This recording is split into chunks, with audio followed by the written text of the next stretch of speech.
Hola, ¿qué tal? ¿Cómo están? Bienvenidos a este momento para hablar de la maternidad, la paternidad y sobre todo de nuestros niños, para que los cuidemos con todo el amor y respeto del mundo. Algo que nos afecta mucho a las madres o a los padres cuando los niños están malitos, sobre todo cuando tienen esa congestión con los moquitos, es qué hacemos con ellos, cómo aliviamos ese malestar. Para eso tenemos hoy con nosotros a Rodrigo Casaniti, él es fisioterapeuta y además hoy vamos a hablar de la fisioterapia dedicada a la respiración de los niños para facilitarles esa respiración. Rodrigo, bienvenido. Muchas gracias por la invitación, Diana.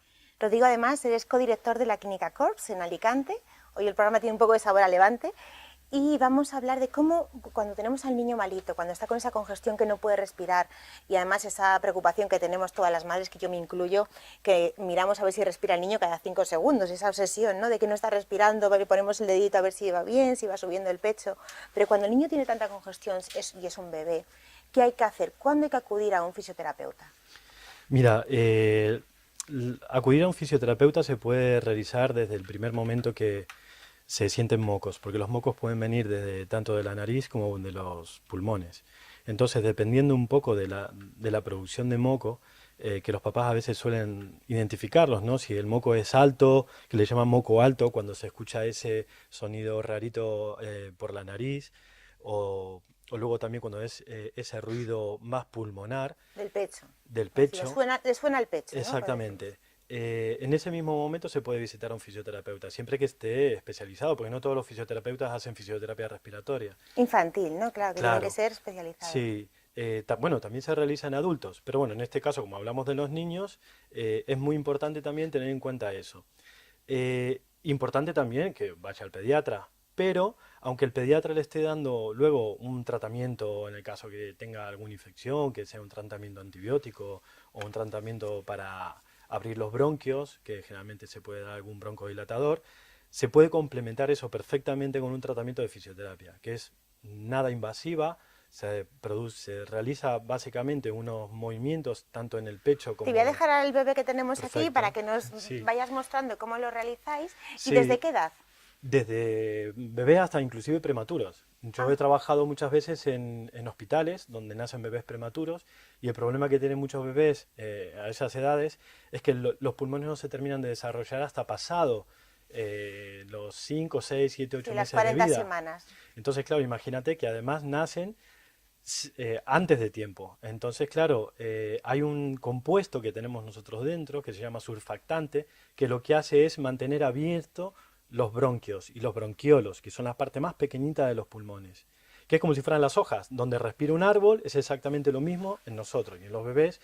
Imagínate los pulmones de un bebé muy pequeñito, puede llegar a ser una cosita así. Entonces, claro, imagínate que haya solamente un poquito de moco a ese nivel, la saturación de oxígeno, o sea, la oxigenación del bebé, baja estrepitosamente. Entonces puede entrar en cianosis, cuando se empiezan a poner un poquito azules, morados. Entonces, en ese momento hay que acudir rapidísimo al médico. Pero cuando son bebés ya mayores, ya directamente se puede tratar de una manera muy simple, haciendo técnicas de fisioterapia respiratoria. ¿Y cómo se realizan? Son técnicas donde se hacen pequeñas compresiones tanto del tórax como del abdomen.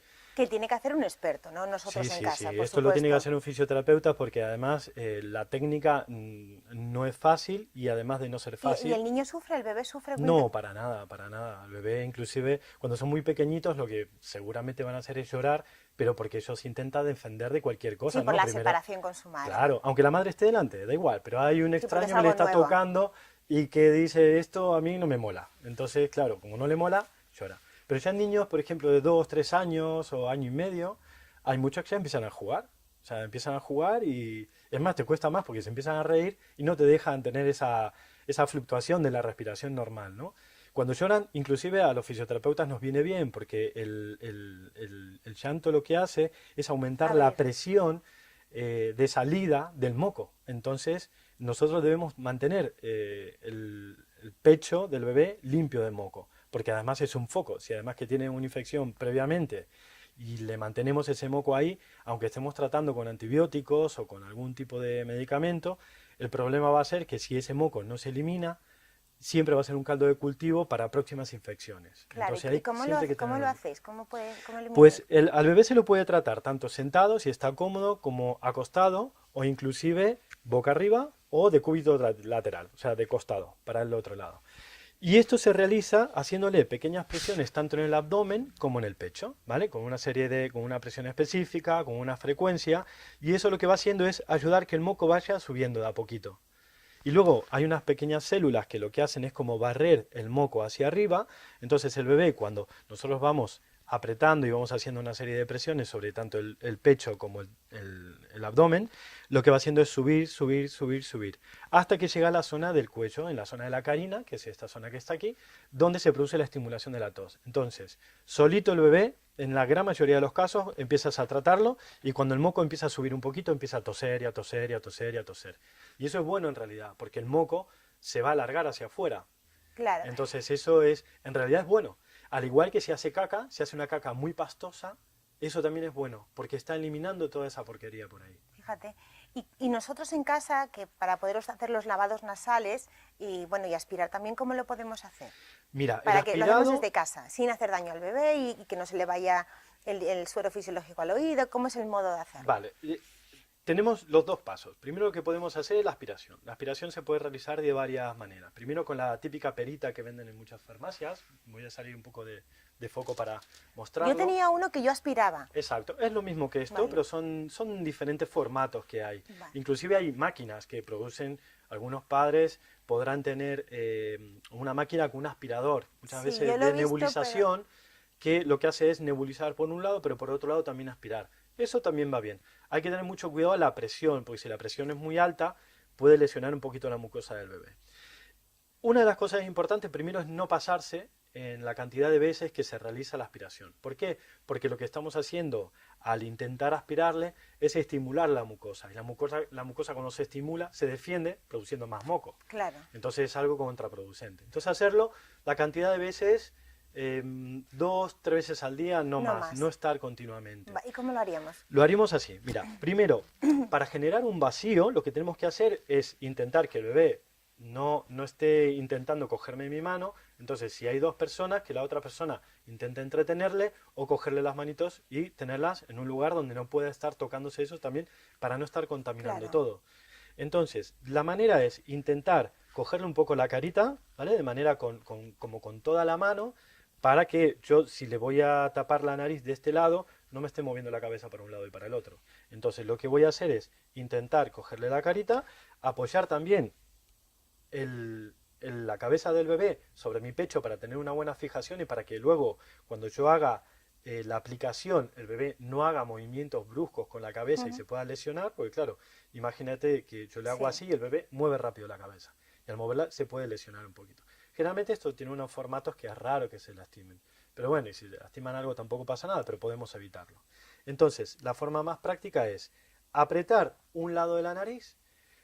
¿Para qué? Para generar un vacío, porque si no, cuando yo hago la presión sobre el aspirador y pongo esto y chupo, lo que hago es no genero vacío, entonces puede chupar un poquito de aire de este lado. Entonces yo lo que necesito es que aspire todo el moco que está de un lado. Entonces lo que hago es, le tapo la nariz, le cojo esta parte, le tapo la nariz, aprieto esto y saco enseguida. Puede ser que luego le quede un poquito de moco y bueno, vamos limpiando. No nos tenemos que volver locos porque luego el cuerpo va eliminando todo eso y lo va sacando hacia Lo hacemos afuera. una vez, o sea, 3 veces al día y una vez. Una vez, no más. Ya está. ¿Y Depende, luego? si vemos que tiene mucha cantidad de moco y depende de la edad del bebé, porque no es lo mismo que tenga un año que tenga 1 mes y medio. Y luego del otro lado es exactamente lo mismo. Intentamos taparle la nariz, la narina del lado derecho, apretamos, lo ponemos de esta manera y Y aspiramos sale el rápido y moquito. sacamos. ¿Vale? Y la siguiente parte, el lavado nasal.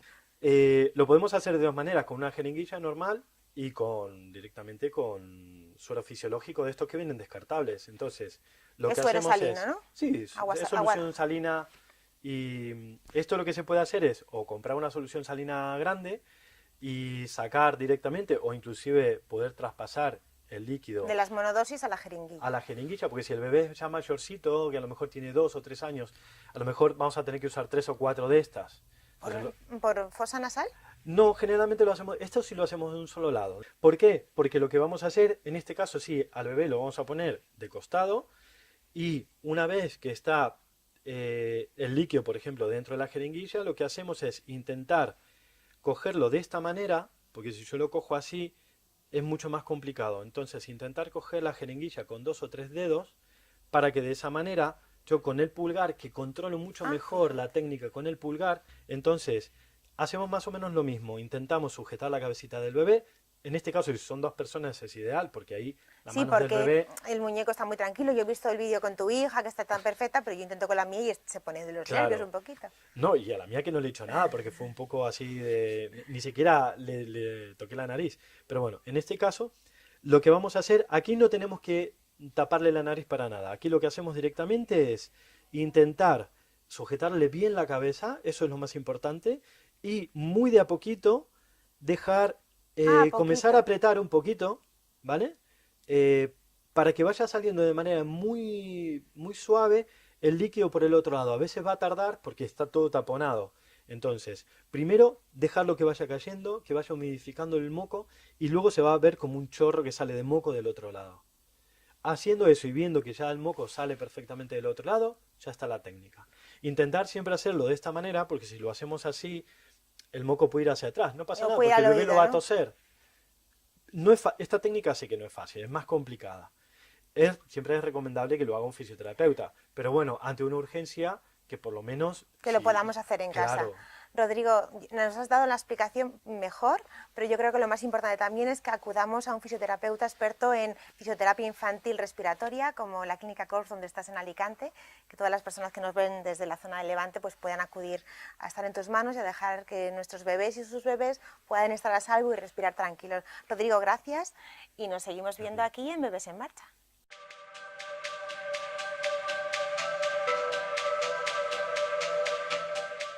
Comenzamos el sentido de la vida siempre de la mano de Cristina Barroso, que hoy nos va a hablar de qué. ¿Del Plus Test? A ver, explícanos. Bueno, ¿tú te acuerdas que yo te comenté en su momento que Suecia no estaba muy de acuerdo con Europa porque no querían ser demasiado exigentes con las mediciones que iban a hacer a los dummies de cara a posibles lesiones y tal? Y ellos introdujeron unas mediciones, 2 de cabeza y 1 de toras, para protegerse un poco de la laxitud de lo que se planteaba para Europa. Bueno, pues ellos empezaron con este protocolo en 1975 y estuvo en vigor durante bastantes años hasta que, bueno, Suecia pasa a formar parte de la Unión Europea y le piden, o le exigen más bien, que se queden que adopten la normativa europea. Hasta ese momento había 2 etiquetas en las sillas suecas o nórdicas, la del estándar sueco y la de la normativa europea, y Europa le dice que no, que tienen que quedarse con la europea. Los suecos, en ese momento se hacen los suecos. Pero en el año 2008 ya Tommy Peterson, que es el responsable del laboratorio VTI y el creador del Plus Test, recibe una llamada por parte del ministerio y le dicen: Tommy, hasta aquí hemos llegado. ¿Qué ocurre? Pues que en ese momento él se lleva un palo muy gordo, él cuenta, y además te lo cuenta, que se encerró en su despacho durante horas con las manos, o sea, con la cabeza entre las manos, diciendo: ¿cómo puedo yo resolver esto para que se nos viene encima, ¿no? Entonces, después de varias horas y cabreos mediante, llega a la conclusión de que la mejor solución para esto es hacer una normativa voluntaria. Bueno, y esa normativa voluntaria se medirían otras cosas, porque ya tenían herramientas para medir otras cosas, y lo llamaría de otra manera. Y bueno, su nombre fue el Plus Test. Y lo más importante, y quiero matizarlo y recalcarlo, es que es una normativa, Diana, una normativa de carácter voluntario, pero normativa. ¿Por qué? Porque una normativa tiene que ser objetiva, transparente, repetible y reproducible. Los avances en ciencia solo se consiguen haciendo las cosas de forma transparente, compartiendo unos resultados con los demás que no dependen de las personas que realizan los ensayos. Cuando se asumen que esos resultados son correctos, entonces se adoptan, pero la única manera de asumir eso es haciendo el mismo ensayo en repetidas ocasiones y llegando a las mismas conclusiones. Eso es repetibilidad. Y por supuesto, esas conclusiones o esos ensayos no pueden estar condicionados por un único laboratorio, se tienen que poder reproducir en cualquier laboratorio oficial de cualquier parte del mundo. Eso es una normativa. Otro ejemplo de normativa, no exigible por ley para comercializar el producto, pero sí exigible por Euro NCAP, Pues la propia normativa Euro NCAP. Es un error pensar, si es que alguien lo piensa, que cuando Euro NCAP publica un coche con 3 o 4 estrellas, el fabricante de ese coche se lleva una sorpresa. No, el fabricante de ese coche ha elegido las estrellas que quiere sacar en su coche. ¿Por qué? Exactamente por lo mismo, porque el protocolo es transparente, las exigencias son objetivas, es repetible y es reproducible, de manera que el fabricante puede hacer, bueno, pues un estudio de costes-beneficios y decidir, bueno, pues este coche va a salir con 3 estrellas, pero va a salir a un precio inferior y voy a tener esta cuota de mercado. ¿Cómo se consigue eso? Pues llevando el vehículo a cualquier laboratorio oficial donde se ensaye el protocolo Euro NCAP. Así que no es una sorpresa, sino que es una decisión voluntaria del fabricante las estrellas que sacan en su coche. Bueno, pues el Plus Test es algo muy parecido a esto. En realidad no es necesario llevar la silla a la VTI para saber si va a pasar el ensayo, ¿no? Tú puedes llevarla a cualquier laboratorio oficial donde se ensaye con corredor del reglamento 44 y exigir el ensayo en condiciones Plus Test. Y entonces averiguas si tu silla lo va a pasar o no. Y luego, eso sí, si tú quieres tener la etiqueta en tu silla, entonces tienes que pasar por la VTI porque son ellos los que lo conceden, pero todos los ensayos intermedios tú decides dónde los realizas, o si incluso tienes tú tus propias instalaciones y corredor 44 haces tú en tu casa, ¿no? Como es el caso de Clipan, por ejemplo.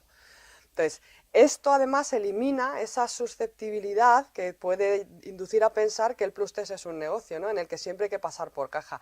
Si tú, para conseguir un resultado, tienes que pasar siempre por el mismo sitio, entonces ya no hay reproducibilidad. Si no hay reproducibilidad, no hay normativa. Si no hay normativa, no hay ciencia. Y desde el punto de vista de la ciencia, los resultados son completamente irrelevantes, ¿vale?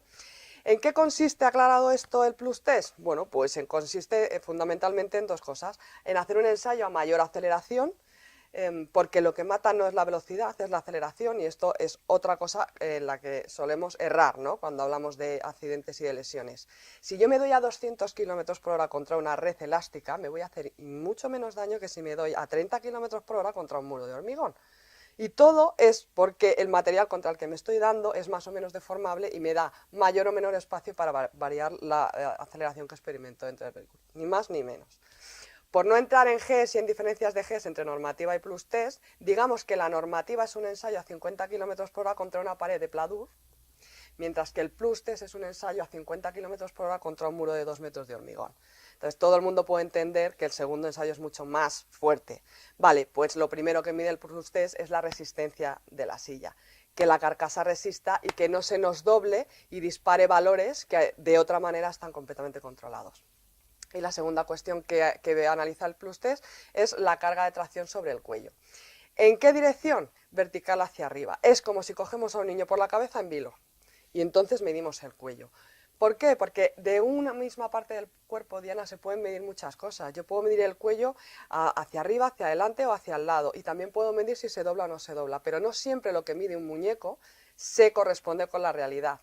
En ese informe del que también te he hablado, el EVC 514, vamos, del EVC, el informe 514, también se especifica que cuando se simulan accidentes con niños lesionados y se llevan al entorno del laboratorio y se miden cosas, hay valores que no tienen sentido. Es decir, lo que no tiene sentido es que un niño con una lesión medular grave, en una de las mediciones de 0.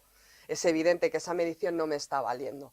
Es en ese informe entonces donde dicen, para tener un valor fiable de cuello, lo que se tiene que medir es su fuerza en el eje Z, que se llama FZ, ¿vale? Hacia arriba. Y eso es lo que mide Tommy. La fuerza en eje Z. ¿Dónde pone el límite? También viene en ese mismo documento, donde se especifica que el riesgo de lesión medular grave es inferior al 5% si los newtons de fuerza hacia arriba no son superiores a 1220.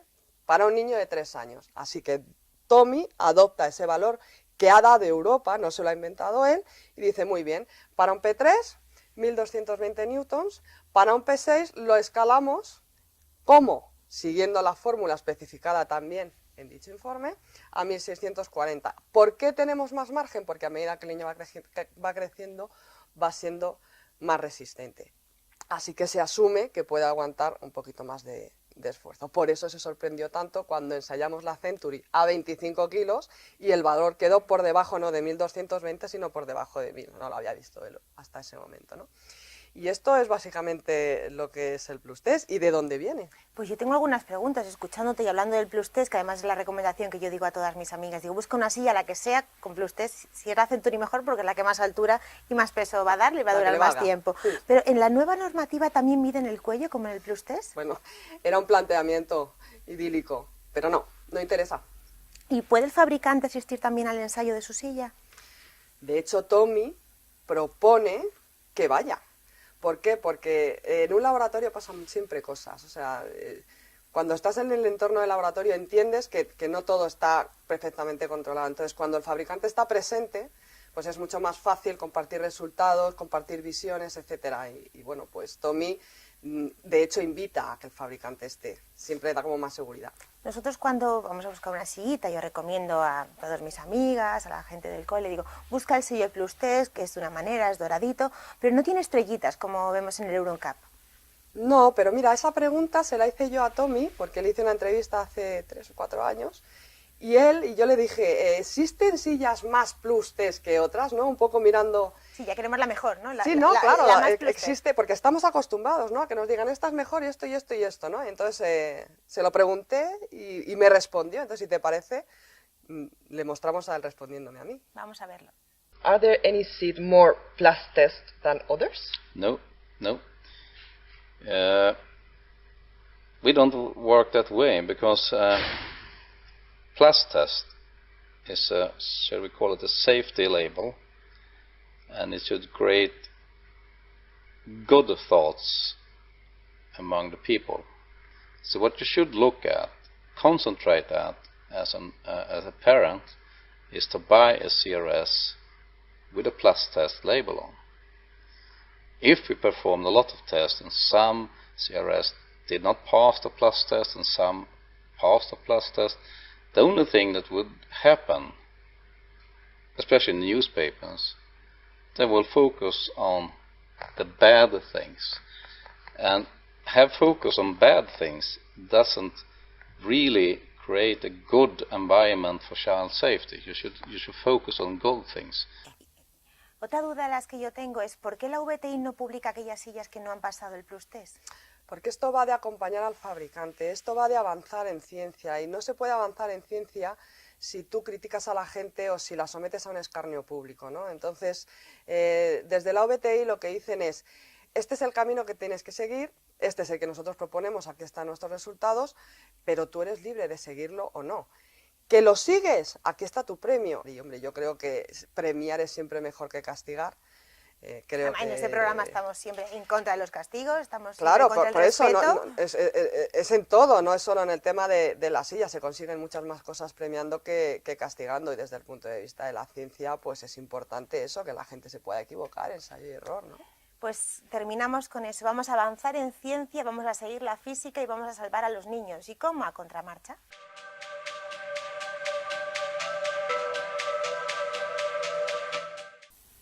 Detrás de cada lactancia siempre hay una historia de amor, de entrega y de superación.